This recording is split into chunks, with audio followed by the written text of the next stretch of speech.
Steel Pietà. Awakening. Part 1. Secrets of Solara.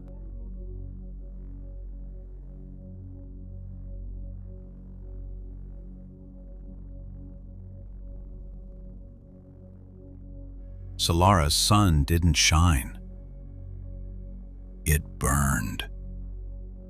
Ilara, for that was the name of the star, was a harsh white disk hanging too close to the horizon, scorching the surface of the landing pad and melting the insulation of cheaper wiring.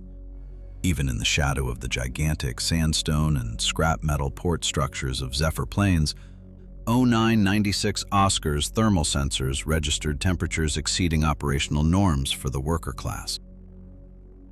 Oscar, a port unit with a serial number worn away by decades of sandstorms, stood motionless.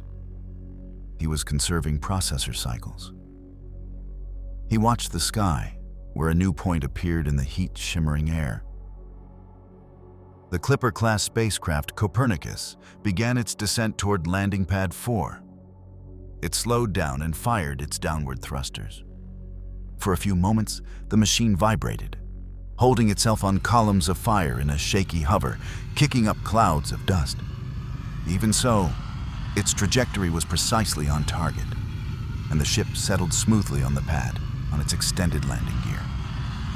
The hydraulics groaned under the machine's weight. The engines died away, leaving behind a fading wail. After a moment, the only audible sounds were the crackles of cooling metal. 09 observed the landing with the utmost attention. He had served in the Zephyr plane spaceport on Solara continuously for nearly 7 decades, and had never before seen a ship with so distinctive silhouette. He involuntarily initiated a diagnostic scan of his own optical sensors. "Can it even fly?" flashed through his logical circuits, although he obviously did not phrase it as a question, but as a report on the violation of 3 different norms of safety, optimization, and ergonomics. He rolled up to the motionless ship, partly driven by an unscheduled diagnostic query generated in his processors, partly by the protocol that commanded him to greet the newcomer. His track skidded on the tarmac covered with a thin layer of sand, and his head, mounted on a thin actuator column above a box-like torso, tilted right and left, the movement reminiscent of an intrigued child. When he reached the ship, he stopped, seeing an elevator descending from the machine's underbelly. Standing on it was a humanoid robot with something like a plate or a hat on its head. Its blue eyes glowed from beneath the brim, and its face and body were covered by something Oscar could only classify as clothing. Its movements lacked the stiffness typical of industrial automatons, but also the fluidity of combat units. It was about 2 meters tall and had a rusty, worn exoskeleton. 09 rolled even closer, trying in vain to establish a short-range digital connection, then a radio link. But the newcomer did not respond. You have landed at the Zephyr plane spaceport on the 19th day of the 814th solar cycle at 9 hours, 51 minutes, 39 seconds. Timestamp. His voice shifted to a more synthetic tone, spelling out digit after digit. 556-033-63944. I am 09-96 Oscar. Please state your designation and purpose of visit. The newcomer stepped off the ramp, his optics, symmetrically positioned blue sensors, focused on Oscar.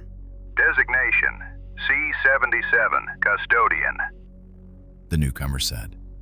His voice was warm, well-modulated, with a hint of synthetic rasp. It sounded like an old announcer from a damaged archive. Good morning, he added after a pause. Your voice transmitter appears to be functioning correctly. I deduce a failure of wireless receivers. I attempted to hail you unsuccessfully. Do you require servicing? Antennas and transmitters are working correctly, the newcomer replied. Voice comms are my preferred channel. I only use wireless functions when necessary. Understood. Oscar replied, needing a moment to interpret the string of data that arose in his processors as a surprise. Purpose of visit? He prompted the newcomer. C77 tilted his head slightly. There was something almost organic in the gesture, something faintly disturbing. His processor had just finished interpreting the timestamp provided by Oscar and the implications associated with it. 556-033-639-44. He said smoothly, turning toward the port robot. That means they are celebrating the new year on Earth. Oscar's processor froze for 0.4 seconds. Earth? He repeated. That word in his databases was flagged as archaic, mythology, lack of commercial data. Are your operating directives based on folklore? C77 did not deny it, nor did he explain. Instead, he looked around the deserted, sun-scorched port as if running a deep scan against his archaic databases. A few low structures on the horizon and rocky hills offered the only visual contrast to the desert and barren surroundings. He zoomed in on the buildings. A data layer in front of his eyes, an augmented reality overlay, identified the objects, analyzing their composition and potential utility, but failed to flag the specific item he sought. So much abandoned potential. He looked back at the port robot. I am looking for a place of information exchange. A venue known as the Energy Hub. Oscar hesitated. This newcomer was generating continuous warnings in his system about behavioral anomalies. Nevertheless, the customer service protocol was paramount. You mean the canteen? He nodded obediently. I am sending the packet. He opened the radio communication channel and waited, hoping the newcomer would accept the connection this time. A prompt requesting acceptance displayed in the Custodian's field of view. He confirmed. The window disappeared and a quickly filling progress bar briefly appeared in its place. Upon reaching 100%, it also disappeared, and a virtual arrow lit up in his visor, indicating the path through a labyrinth of buildings made of sandstone and scrap metal. Received. C77 confirmed. Layover? Oscar asked, returning to routine. Required cell replenishment? You wish for a new coat? No, only refueling. Understood. Method of payment? Custodian reached into a container at his belt, took out a small, glittering object, and tossed it toward the port worker. Oscar caught it with perfect precision. It was a bar, shimmering in the light, like a shard of the sun itself. The tactile sensors and spectrometer in Oscar's hand immediately went wild, and the visor was flooded with information after data analysis. A U-79, purity 999.9, weight 31.1 grams, isotopically stable. For a robot on Solara, gold was not a currency. It was a rare, corrosion-resistant conductor, ideal for repairing heat-damaged contacts. This small bar was worth more than a month of servicing, oil changes, and coolant replenishment. That should cover the port fee. C77 said, moving along the route indicated by the navigation marker. Keep the rest. Buy yourself a new memory module, 0996. Maybe you'll find room in it for the truth about folklore. Oscar stood in the clouds of rusty dust, clutching the gold bar in his metal hand. He watched Custodian moving away, and his system, for the first time in decades, generated a log he couldn't classify. Status? Intrigued.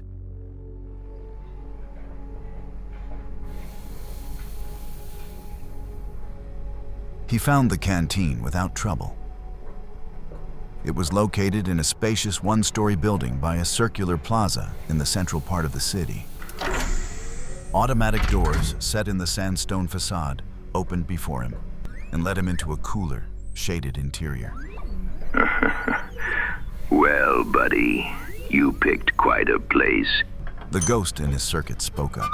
A perfect spot to take a hit with an electromagnetic pulse or a bullet to the head. He ignored it. After 2 centuries in the same armor, with the same code anomaly riding in his systems, Custodian had grown accustomed to it. What baffled him the most was that the service software, whose routine job was to generate error logs for all system anomalies, entirely ignored these messages. The ghost's voice was neither flagged as error, nor did it leave a permanent or temporary record. The interior of the energy hub was submerged in a pleasant shadow, illuminated in patches by pale information screens and flashing neon lights. The air, though air-conditioned, was still heavy with the smell of old engine oil, cheap fuel, and overheated coolant. Robots of various shapes and purposes sat at charging stations and service fluid dispensers, plunged into a sluggish silence, broken by the quiet buzzing of the ventilation. In the background, a monotonous melody, the title of which was buried somewhere deep in C-77's memory, seeped from a damaged speaker. He took another step forward, scanning the area with his optics and waiting for the final security report. At last, the visor displayed the message. Low activity, no threat. Nonsense! The ghost interrupted. Don't even think about the public network, or you'll get a crowbar across the back. Shut up. Custodian struck his metal hat with his fist in a desperate attempt to silence the anomaly. It helped. The dull ring of the blow, followed by his sharp command, turned a few placid heads in his direction. His interface roared with information about violating social protocol. He calmed down and lowered his still clenched fist. The room instantly lost interest in him.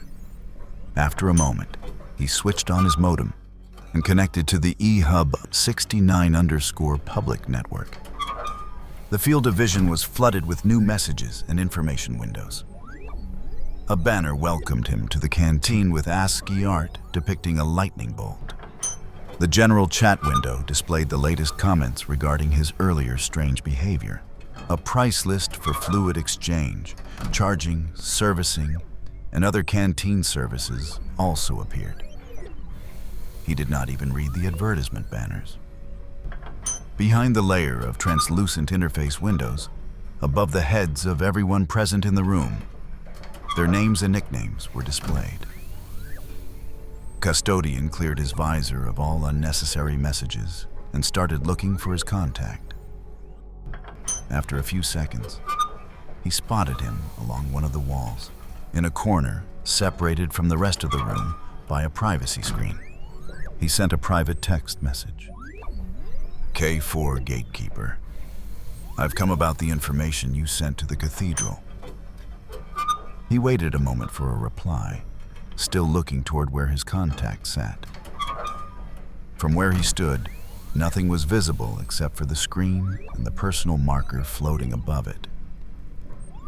The reply came. We send many messages. Please be specific. Discovery of a wreck allegedly of human origin. Information from 3 Solarian days ago.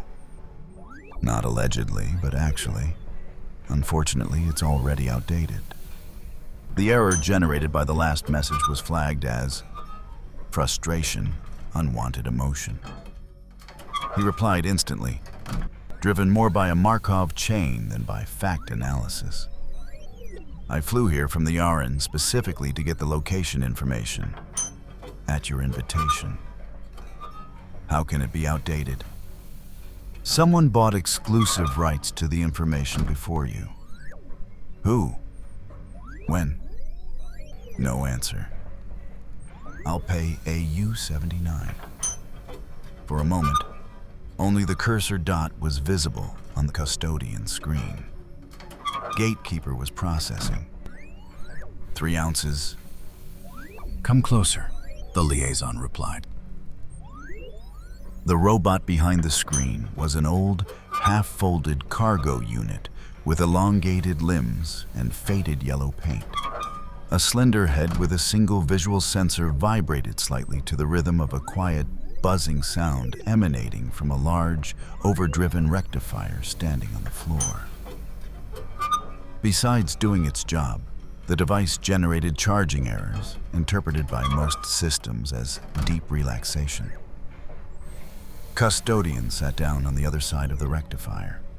K4 sent a request for a highly encrypted voice connection. It was the Collector, said Gatekeeper. His voice had a noticeable undertone of electric crackle coming from the overdriven charging process. If I sell you this information, I risk a lot. C77 understood the implication. He also knew that the Collector worked slowly. If he had bought the information even 3 days ago, he probably hadn't organized his expedition yet. This gave Custodian some time. After a moment of thought, he pulled out a pouch containing the bars and slid it toward K4, looking around nervously. The cargo robot grabbed the pouch and checked the contents without taking them out.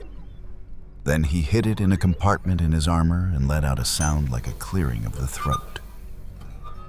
5 days ago, an earthquake in the northeast triggered an explosion in a deep desert location. Microphones registered the event, and drones dispatched to the site returned data about elevated radiation and a recording. He received the file and played it immediately.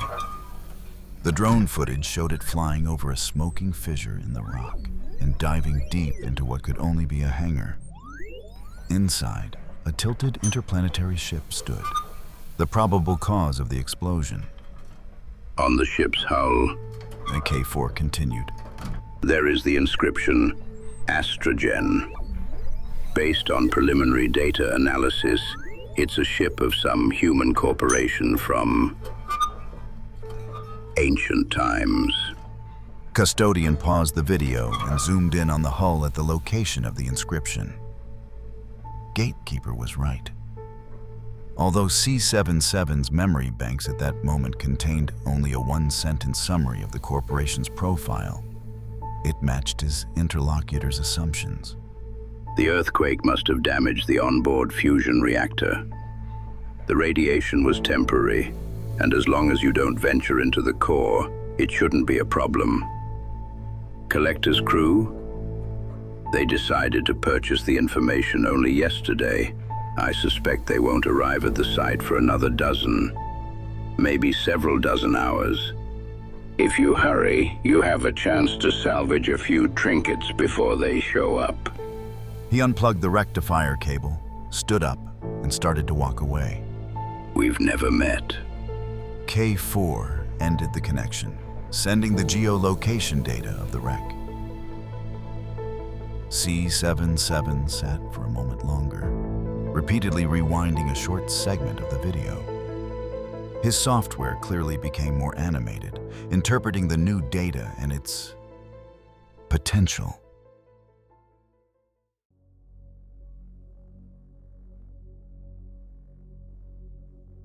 In just under an hour, he returned to the landing pad, surprised to find the fuel lines already disconnected.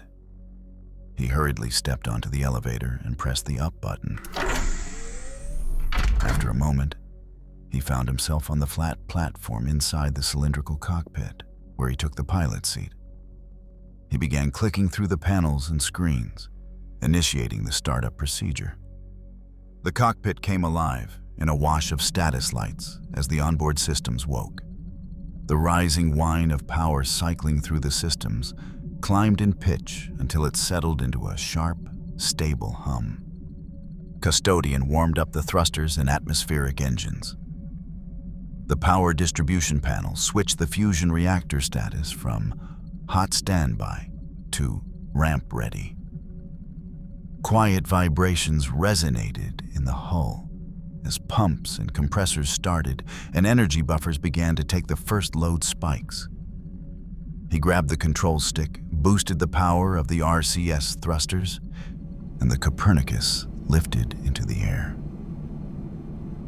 He pulled the throttles toward him, and the machine began its flight toward the desert. Only a few seconds passed before the instrument panels and his internal visor flashed an urgent connection request. It was Oscar.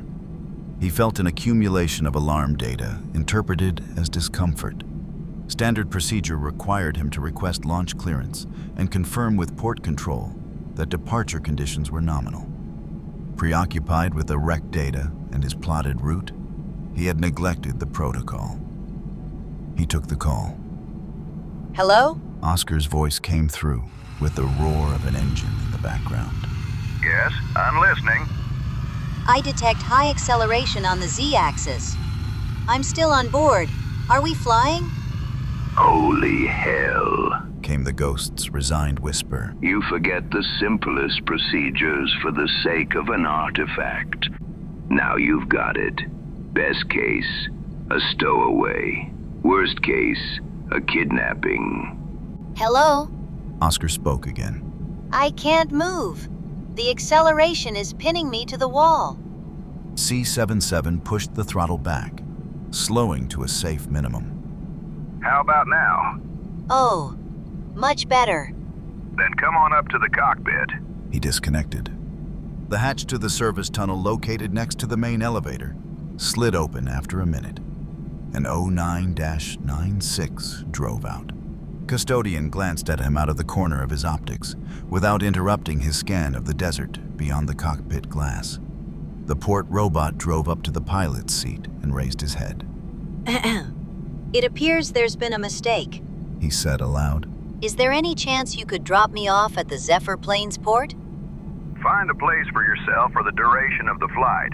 As long as you remain unsecured, I cannot accelerate. Oscar looked around the cockpit. In addition to the pilot's station, there were 3 other seats. Unfortunately, the 09 was a box on tracks. The standard crew seats were incompatible with his shape. He found a station for a service robot near the entrance to the tunnel. He settled himself into the cage and re-established a radio connection with Custodian. I repeat my query. Will you drop me off at the Zephyr Plains spaceport? I am on a time-sensitive mission. I cannot do that at this moment. I will try to take you back after the task is complete. A moment of silence fell. The ship began to accelerate again. Oscar spoke timidly, his voice full of worry. You should have called. You violated the launch procedures. You should not have boarded. I did not give you permission. C-77 retorted. I boarded out of gratitude. Oscar said, his voice still mournful. You paid generously for the fuel. I thought I would perform a systems check, guided by the gratitude protocol. And now, I might lose my employment. C-77's processor registered an overload of regret data.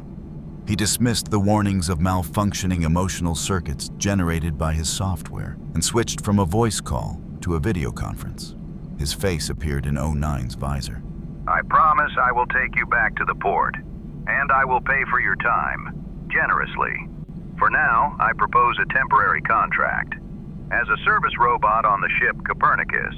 Next to the conversation window, a second one appeared with the contract details.